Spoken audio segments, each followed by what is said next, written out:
අද කතාව සැබෑ ආදරේ. ඒ කියන්නේ ඇත්තටම පිවිතුරු ආදරේ. ඒ කියන්නේ මිනිස්සු අනිත් දේවල් වලට නෙමෙයි ආදරේ වෙනුවෙන් ආදරය කරන ඒ අපේ කාලේ ඉන්න රත්තරන් මිනිස්සු ඉන්නෝ. ඒක සමාජයේ ඒක ගැන එච්චර හිතන්නේ සමාජයේ ඒකට ඇද කරනවා. එහෙම මිනිස්සු ඇද කරනවා කියන්නේ ඇද කරනවා කියන්නේ ඒකට කේකවක් කියනවා. එහෙම රත්තරන් මිනිස්සු පිරිමි වටා ගෙතෙන අපූර්ව කතා වස්තුවක් තමයි මම ඉදිරිපත් කරන්නේ. ඒ කතාවේ නම සැබෑ ආදරේ. සැබෑ ආදරවන්තයා ඒ තම බිරිඳට ආදරය කරන අපූර්ව ටික වැඩිනේ දැන්. ඒ නමස්කාරෙතම තෙල් පාන ඉවරයි කියන්නේ. ඔය දැන් කටලව් කරන්න ගියා මේ වගේ මුල එතනම කියන්නේ විනාඩියක් විතර. නේ නේ පටන් ගන්න දැන්. ඔව්. වෙන එක මහත්තයෙක් ඉන්නේ මහත්තයාගේ මල්ලි ඇවිල්ලා ගෙදර. ඒ මොකට? ඉතින් අයියව බලන්නේ. ඒක වැඩක් නෑ නේ ඔයාට මොකට ආවේ කියන්නේ? අයියේ මල්ලි අක්කා ගෙදරද? නෑ අක්කා කඩේට ගියා. ඒක හොඳයි. අයියේ මේ මොනවටවත් කියනව නෙමෙයි අයියේ. අයියා මොනතරම් ලස්සන රූපයක් තියෙන මිනිහෙක්ද? අයියාට චිත්‍රපටි වලට අඬ ගැහුවා. අයියා චිත්‍රපටි වලට ආවා නම් හේමාල් අද නෑ අයියේ. හරිද? ඒකට ඉතින් හොඳයි නේ මල්ලි. එහෙම නෙමෙයි මම නොගිය එක.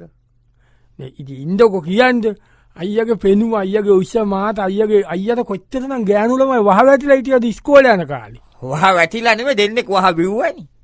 ඔව් අයියා කැමති බෑ කිව්වා කිව්වේ.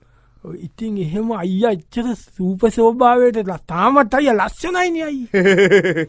මං කියන්නේ අක්කාගේ වරදක් නෙමෙයි අයියේ. උනාට අයියාට ගැලවෙන්නේ නෑ අයියා අක්කා. අයි මෙහෙමයි නිකන් සාමාන්‍ය ලස්සන ඕනේ අයියේ. නිකන් ටිකක් කැත වුණත් කවන්නේ මේ කැතක් නෙමෙයිනේ අයියේ එහෙම පිටින්ම. කැතයි කියන්නේ අයියේ. ඒ කියන්නේ කළුයි. කළු ලස්සන ගෑ ඉන්නවනේ මේ කළුයි ඇස් නිකන් අර හෙට මෙහෙට පැනලා දත් ටික බොල්ලෑව. ඒකත් නිකන් අර අවාරට පොලිතෝල වගේ උල්ලුල් හෙට මෙහෙට පැනලා කොණ්ඩේ කොටයි. නිකන් කෑලි වැටියද ගත්ත කොච්චර කැතද අයියේ නාය. ඊ කන්දේ හැටි. අනේ අම්මේ ඇඟේ කැත බටලෙට. අයියා කියන්නේ මිනිස්සු මං මේ ඊයේ වෙරේද අයියා වැඩ ඇවිල්ලා එනවා අක්කා එක්ක. ඔව්. බස් එකේ මිනිස්සු හැරි බල කතා වෙනවා අයියේ. ගෑනු ළමයි දෙන්නේ ලස්සන කෙල්ලෝ දෙන්නේ කතා වෙනවා පව් නේද අනේ. ඊ ආගේ කවුද දන්නේ නේද? කෙනෙකෝ ඒ වයිෆ් කියලා පිස්සුද? ඒ මිනිස්සු වඳින්නේ එහෙම වයිෆ් කෙනෙක් කියලා කිව්වා. අක්ක බඩින කොටත් ඔහොමනේ. ඉතින් අයියේ දැන් අයියලට බබාලක් නැති එකේ අයියේ. අයියේ දැන්වත් තීරණයක් ගත්තොත් නරකද මං කියන්නේ. මොනවද මල්ලි මේ කියන්නේ? අක්කා ඉතින් බඩින කොටත් ඔහොමනේ. දැන් ඔය අමුතුවෙන් ඔහොම වුණා නෙමෙයිනේ. අයියා විදියටම මහටයි කළුයි දත් බොල්ලයි කොණ්ඩේ වයි ඔක්කොම ඔහොමනේ. ඒ වොයිස් එකේවත් නෑනේ අයියේ කිසිම ගෑනු ගතියක්. අර හිටපු ජනාධිපතිනිය වගේනේ අයියේ.